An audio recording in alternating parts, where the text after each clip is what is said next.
Hey guys, Hackintosh HD here, back with another episode of Hackintosh hardware reviews. Today we are going to be taking a look at the Z87X-OC motherboard from Gigabyte. So let's jump right in and see what this board has to offer. I think the first thing you'll notice about this board is its color scheme.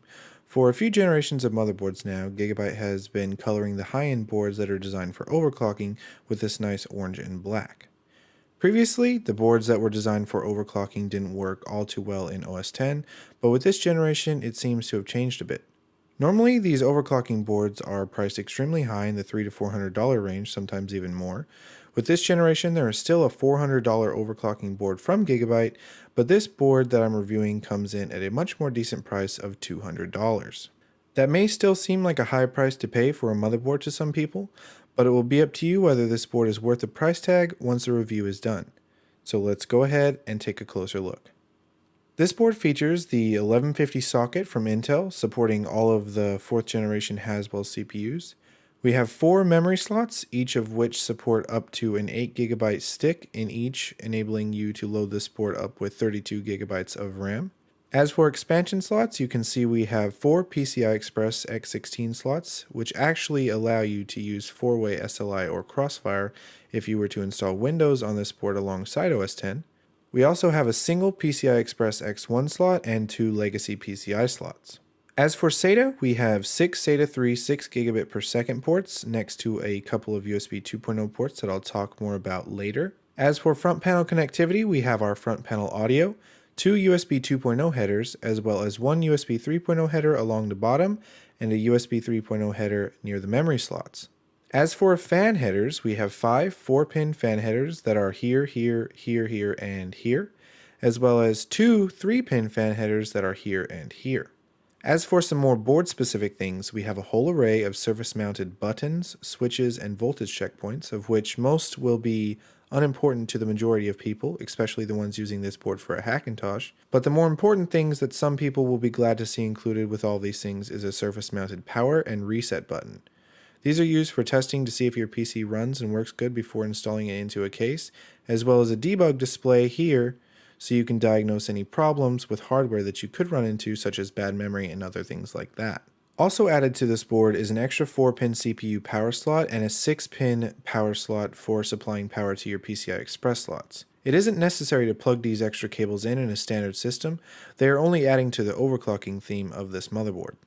Now taking a look at the I/O, we have 2 USB 2.0 ports, 2 USB 3.0 ports, and an HDMI, optical audio out, another HDMI and a display port, a PS2 mouse keyboard combo port, Intel Gigabit Ethernet, and 4 more USB 3.0 ports along with the rest of your audio ports.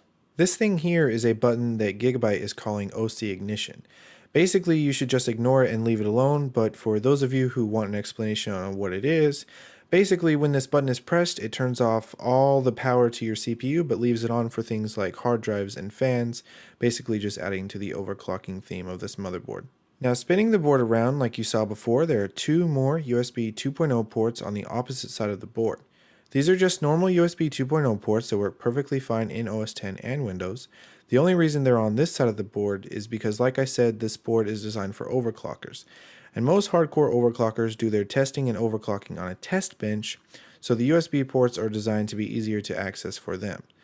But when the board is inside a case, they won't be visible in any way, so if you're going to install this board into a case, and you have, let's say, a few little USB dongles for anything like a keyboard, a mouse, or maybe like a Bluetooth adapter, you can plug them in before you install the board and they will be inside of the case and you won't have to waste any USB ports on the front or back of your system, and the things that you plug into these ports will still work perfectly fine inside of your case. Now that I've gone over the board, let's see how to set it up to make it work in OS X. Before you install OS X, you'll want to head into the BIOS of the board by pushing the delete key on your keyboard while booting up. Once you're there, you're going to want to head over to the System tab and change the setting called VT-D to disabled. If you have a K-series CPU such as the 4670K or the 4770K, you can skip this step and leave it enabled. Next, you'll want to head over to the Peripherals tab and then the Device Config tab.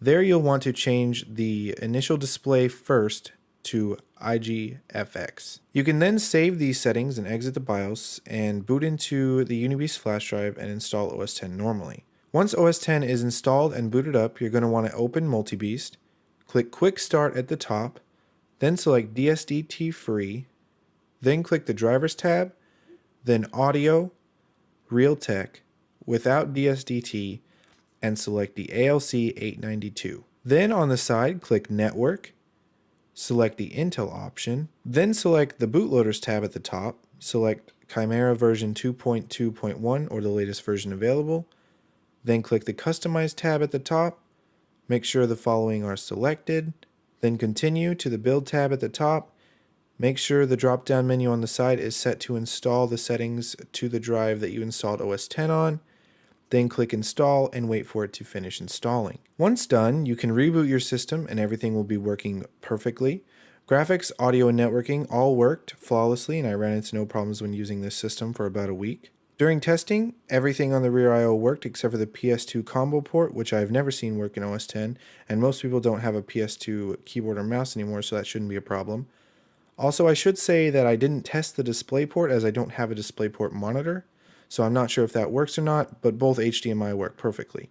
The USB 2.0 and 3.0 ports work with both USB 2.0 and 3.0 devices, along with all audio ports and the Ethernet working perfectly. Overall, I feel this board is a really solid contender in the category of boards that work in OS X, but it has its own special place and appeals to certain people. Whether you're planning on installing Windows on the system alongside OS X and really want the overclocking features, or maybe you really want to be able to do 3 or 4-way SLI or Crossfire, or maybe the orange and black color scheme just really does it for you. Either way, this is the part where you decide whether the board is worth the $200 price tag in your eyes. I feel this board has a large number of features and aspects most boards don't have, such as 4 PCI Express slots, plenty of overclocking features, it works flawlessly in OS X and is fairly easy to set up, and I really had to get nitpicky to find something I could complain about with this board. And the one thing that I could find is that there's only 6 SATA 3 ports. But to be honest, for the price and all the other features, it really does make up for that. And if somebody is going to be hooking up more than 6 drives, they would probably go with a more specialized motherboard anyways. After some thought, I feel this board really deserves the Hackintosh HD Golden Award, as well as the award for most features. With that said, this brings us to the end of the review. If you guys enjoyed, please do leave a like. It helps me out a ton. If you want to see more of my videos, you can check out my channel or one of these two here. And if you'd like to stay up to date with everything I do in the future, feel free to subscribe.